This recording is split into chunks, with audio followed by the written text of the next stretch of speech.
without wasting any time, I'd like to call upon our next speaker, Dr. Faith Nwaobia. I hope I'm saying it correctly. Forgive me if I'm saying it wrong. He is the president and founder of YouthUp Global, a co-founder of the United Delegates of African and Caribbean Nations, the co-founder of Youth Apprentice Connect, and the chairman of Studiore Ltd, and the chairman of Intervate Africa. Please help me welcome Dr. Faith Nwaobia. Did I say it right? Thank you. Yes. I give you 90%. That's huge. I give you 90%. Thank you so much. Yeah. So, thank you for having me. Thank you kindly. Thank you, President Let's Go. I don't know whether I got it, but I'm trying not to murder your name. Thank you, Brian, for that intro message. Captivating, I must say, captivating. It lifted my spirit, you know. So thank you guys for extending this invitation. And so I'm actually supposed to talk on YouthUp Global and projects that we are also delivering, you know, in this mission that you guys have.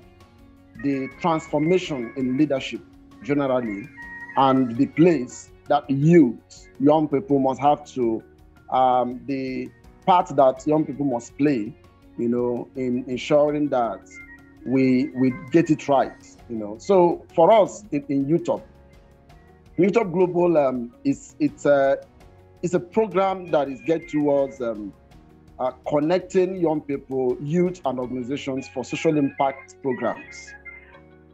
So what we do here is to ensure that young people, notwithstanding where they are, you know, notwithstanding their background, wherever they are, that they have access to opportunities.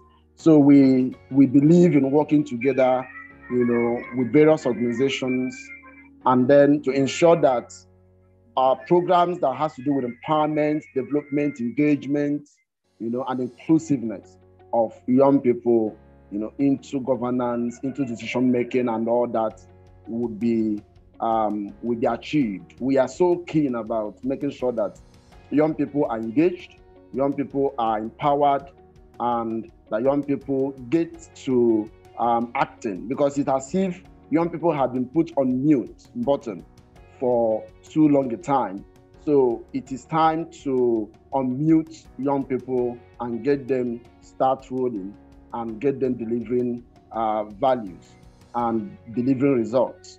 So that said, I need to also let young people, you know, under the sound of my voice, to understand the importance of collaboration. I want to speak so much on collaboration, which is something that every young person today must have to embrace and appreciate. You know, so if you look at the 17th number in the SDGs, is partnership for the goals. Now, that is a key area. We must understand the importance of partnership and collaboration. At the end of the whole goals for the SDG, they were careful to put partnership for the goals at the last, the 17th goal in the SDGs. That's to tell you the importance of, without this, we will not be able to achieve the remaining 16 or the first 16. So it is very key that young people in all the leadership positions that they find themselves, and in becoming the right leaders that they have to be, would have to embrace the culture of collaboration. We need to also emphasize, you know, in this collaboration, there is what we call servant leader, right? It is important that young people also understand the importance of service. I wrote a book, right? It's on Kobo Store. It's about 3 C's of social networking. 3 C's of social networking. Now, the first C in that social networking principles is that you need to know how to connect strategically with the right people for the kind of goals that you are interested in, right? I may need to, I don't know whether the sound from background is affecting so much of my sound. My voice? Please give me feedback. I may need to go check it up. There's a song playing in the background. Is it affecting my sound, my voice, so that I can correct, check it up? We can hear you, but you can switch it off or lower it a little bit. Okay, that would be fine. That would be fine. I'll just ask for.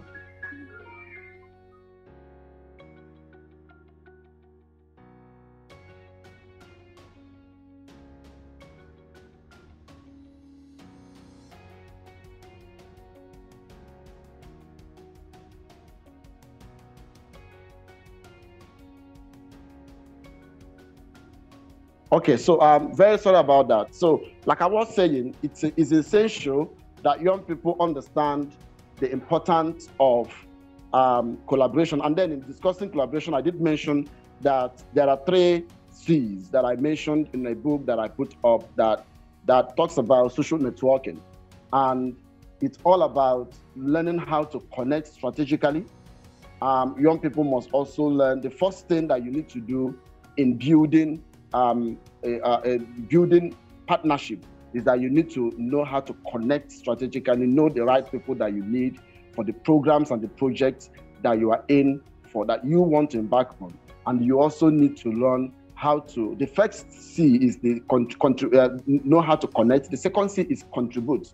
You must learn how to make contributions, in people's life. And that is where the sacrifice comes in. So young people must also learn how youth, in trying to collaborate, because most people, when they want to collaborate, it's all about what they will gain, right, from the collaboration.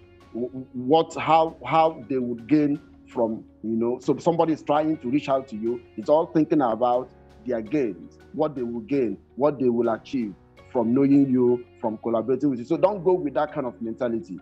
Go with the mentality of contribution, of adding value, right, of trying to make an impact. So this is something that YouthUp holds there. We so much talk about it, and we preach this value and philosophy. Learn first. Make sure that you first contribute, first make an impact, first add value in people's life. It is when you add value. And how do you add value? You don't need to have everything in your hand. You don't need to have the whole money. So long as you have what we call the 3 T's. The 3 T's. What is the first T? The first T is your time. The second T is your treasure. The last T is your talent. Every human being has any of these T's to give at one point. So there is need for young people to understand that it's either you're giving your time to a cause, or you're contributing with your talent, or that you are adding with your treasure. So these are ways that you can, work on building a robust and healthy relationship, which is also helping you in your partnership agenda, in your collaboration agenda. So collaboration should be, what do I do to make things work? Not just what will I gain, in meeting this person. And it's all about, it's as if you're selfish. So that's why we said selfless leaders, be able to be a servant leader. You must be able to know that what you want to do is not just about how you gain. As much as you will get later, first learn how to make contribution by adding value. The last C, so that I will now move into the next thing, is communicate. You must learn how to communicate effectively, in trying to build a robust partnership. You must know how to communicate your needs, communicate the values, communicate what is it that you want. As much as you have added value, the next thing is, what do you really want? Then you must learn how to. Sometimes on LinkedIn, I see this a whole lot. Some people will just connect with you in trying to build their network, in trying to establish their network, because they are on LinkedIn for different reasons. But then I think one of the fundamental things for LinkedIn platform is to build your network, to build your professional network. So when they start, look at what they do. They will connect, and the first thing they do is they come to your inbox, and then these are youth, these are young people. And when I get them, I try as much as possible to mentor them. So they will say, okay, I'm looking for a job, blah, blah, blah. I need your help. It is good actually to ask for help, to ask for a job, to ask, no problems. If I have, I will give. But it is coming from someone that I may not actually know that much. Sometimes, for me as a person, because I understand how these things work, I can go all out to want to hear them out. But how much, if the person has taken time to engage with me, my post, engage, make some relevant comments, check me up, find out the things I do, try as much as possible to be in my presence, to actually engage and build a relationship. That is part of contribution. It could be a shout out. It could be a very insightful comment that you drop on my post and all that. That's also trying to be relevant. So you need to be intentional about relationship building, because you are doing it for a reason tomorrow, and that reason comes later. So it is only when you have done what you should do that you start communicating. For instance, if you come to my inbox and say, "Oh, Faith, lovely post that you shared. I actually gained value, right? And I've been following you for a while. At the moment, I've lost my job and I'm looking for an opportunity. If you could see anyone available, please let me know. I'm available, for opportunities." That is coming from someone that has done a little to connect, to make contribution. So young people must also learn how to put something down before they start demanding, I need this, I need that. So these are the things that we, try to let young people understand in our network. And then I also put it out in mentorship. I use the 3 C's a whole lot to guide young people on how to build, healthy relationship that will impact in their collaboration activities or their partnership activities, because that is the only way it's better you come from the value aspect. Add value, you gain value. So value, when you add value, you gain value. So it is important in this collaboration at the global scale for YouthUp, because YouthUp is a global program that we are building in such a way that young people from any part of the world can connect. And I love what you guys are also doing. It resonates. So what we do is we have a project that we call Innovate. We call it Innovate Africa. We have Innovate Asia. And what is this project about? It's about addressing youth unemployment. For the Africa, we call it Innovate Africa, which has also been launched in West Africa, Nigeria. Is about addressing unemployment. And what do we do? What we do is that we are collaborating with other brands, organizations that also have various empowerment programs, to support young people. So we collaborate with them, to get empowerment programs out, initiatives, programs that will be able to help young people, to take them out of unemployment, because we understand that, especially in Africa, majorly, and also some parts of Asia, majorly the problem that we have in Africa, all of them originate from the fact that young people are not gainfully employed, they are not engaged. So if we can address unemployment, we've addressed a whole lot of things. We have addressed a lot of crimes. I'm not giving them excuses to want to join crime, but I'm telling you why things, they say an idle mind is a devil's workshop. So there is need for us to do stuff to engage the young people. If they are not engaged, they will result to anything. They'll be vulnerable to so many things. So that Innovate Africa project is still an ongoing project. It mirrors the Boost Africa project of African Development Bank, that spotlights the youth, to support young people, to empower young people, to create opportunities for them, to connect them with opportunities. And that's the kind of work. And we are open to partner with organizations, with institutions that are also in this business of empowering young people. I also love what the last speaker said about mentorship. And in that mentorship, we have a program we also work around apprenticeship. We are so keen about apprenticeship programs. Apprenticeship programming that, of course, for Africa especially, we have been able to notice that too much of degree acquisition. It's not like as if it's not as if going for degree is bad, but I see that there is a misplacement. Most people that run into degree programs actually do not have the capacity to actually do it and do it well. But you can see someone that is talented to be a mechanic that can be very good at being a mechanic, but the person will want to abandon that to go do degree. But how much more having a program that is structured that can encourage young people anywhere you are skilled. You can go in either the part of apprenticeship or go through the university part. But the most important thing is, just as you have in Germany, where even when you go to, and some other advanced countries, Australia also has apprenticeship program, Canada and all that. They have a structured apprenticeship program. Why don't we have a structured apprenticeship program where it's either you go through the degree part or you go through the apprenticeship model, but at the end of the day, you are engaged and that you're respected for what you do, not by title, but that you are adding value in the economy and the society, and you are valued by what you are doing, not just the title of what you're doing. So we need to work on that. So for us in YouthUp, we're doing a lot of work in our apprenticeship program. We are doing an exchange. We've had an exchange program that we are working on with a Canadian-based organization that is also pushing this program. And these are the things that, and also we have a leadership program in YouthUp, which also has to do with this area of partnership. We are so keen about collaboration and partnership and servant leadership. These are the things, because when you talk about transformation in leadership, you are actually looking at how do you ensure that young people get it right, because you cannot be doing the same thing and be expecting a different result. Being transformative or transformational leadership has to do with being innovative in your approach. You can get something done through people, but what approach are you using? Are you going to make them better?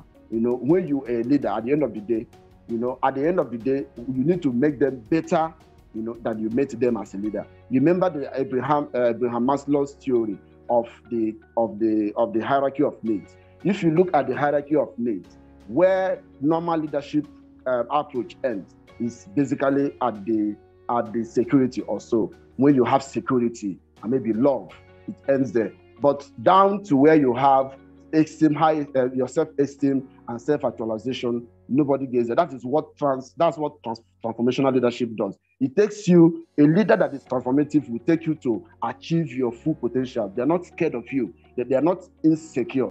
Most leaders, we need to let our young people understand that there is no law that says because you're a leader, you are better than everybody in your team. You can be a leader, but you're not the best in your team. Someone else can be the best in your team, and you need to allow them to shine, right? And yet you are still a leader. It doesn't take away the fact that you're a leader. A leader is someone that will make other people start to shine. And that is what we need to let our young people know. We need to let them understand that there is no competition in this. Rather, we need to come with the spirit of collaboration. Collaboration will take us further than competition will do. I think that is exactly what we do in YouthUp Global, connecting opportunities that have social impact, between organizations and youth, and ensuring that young people also develop themselves in various areas, leadership, and also be able to have that inclusiveness in governance. We must not shy away from governance. It's very key, because at the end of the day, they are the one that determines what happens in the economy. Politics, you can't separate it from economy. They go hand in hand, and we must make sure that we align properly. Thank you for the opportunity once more. Thank you. I don't know whether I've exhausted my time, but if I have more time, I can go on and on. Thank you. Thank you so much, Dr. Nwaobia.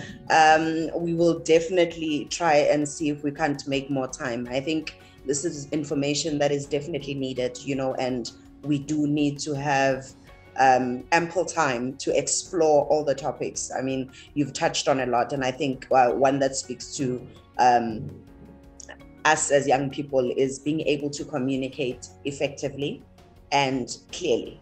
Being able to express yourself in such a way where you sell yourself to somebody without seeming arrogant. I don't know if you pick up what I mean. I think the challenge is that you find that they are young, they are enthusiastic, they are excited to come into the workspace, but the language in which they present themselves sometimes can be a bit offish. So I think it's definitely something that we do need to have a conversation more about. We will definitely look into doing a session that is similar, and we can have more young people join in and learn more. Thank you so much for your time, Thank you, Dr. Nwaobia. We appreciate it. Dr. Nwaobia is all the way from Nigeria. Thank you kindly. I appreciate it. All right. With